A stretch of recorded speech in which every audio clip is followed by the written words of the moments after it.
We're at the farmer's market. Good morning, Rob.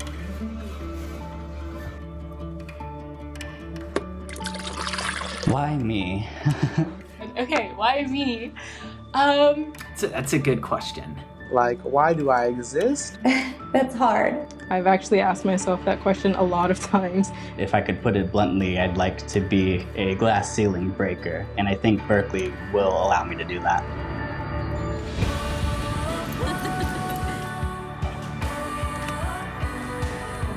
I just have a sense of adventure. I like to push myself and work hard. I'm from and currently in Managua, Nicaragua. I'm in a province in China. I walk in two different worlds, both as someone that was raised by her white mother and has an Oglala Lakota father.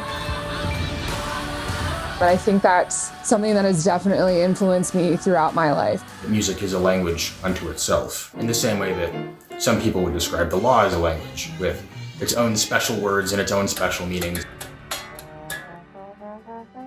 I've always been a type of person who loves to seek out challenges and tackle them. You can't be scared of what you think may happen. I came out at my very religious college to a lot of people, including the priest that lived on my first floor of my dorm. I can be unabashedly authentic in spaces of power and spaces of privilege. I can influence those spaces and I can change them for the better. Both my parents lived for many years as undocumented migrants. I dropped out of high school at the end of 11th grade. What it really did give me was that desire to prove people wrong when they say something's impossible. This is for sure my favorite spot on campus. We are experiencing cultural changes and institutional changes that we never would have anticipated. You know, many of us with that public mission are coming to the table with something that's keeping us up at night. I worked at the Human Rights Campaign dedicated towards LGBTQ+ advocacy and rights. I specifically worked on the division that advocated in southern battleground states.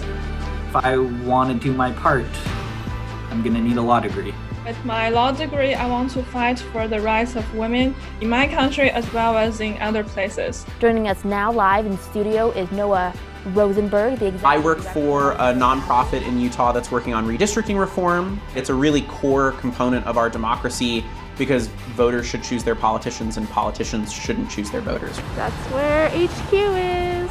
I work for the Federal Trade Commission where we protect consumers from anti-competitive practices. Currently, we're suing Facebook. We're in a moment where the legal system is just behind technology and big data products in particular that need to be regulated. So I think it's just an exciting moment because we're figuring it out. One of the biggest factors in my life of wanting to become a lawyer was honestly following the example of my eldest sister. It was really one of my first introductions to just higher education in general. Berkeley is known for actually having camaraderie among their students.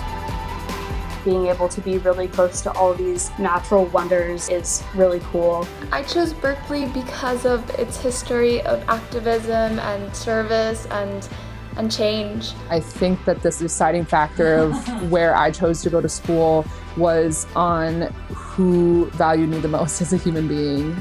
I wanted to go to a law school that created lawyers who care. Pro bono work is woven into the fabric of the Berkeley Law experience. Berkeley also, in my mind, will have like the lowest percentage of mean or bad people there, but also really excellent, motivated, driven people.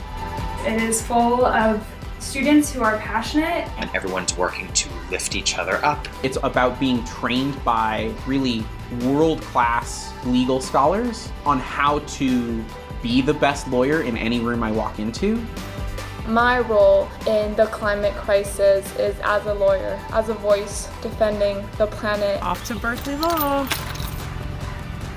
I think I exist understanding that I may not reap the benefits of all the work that I do now, and I may not sit under the shade of the tree that I plant, but someone will.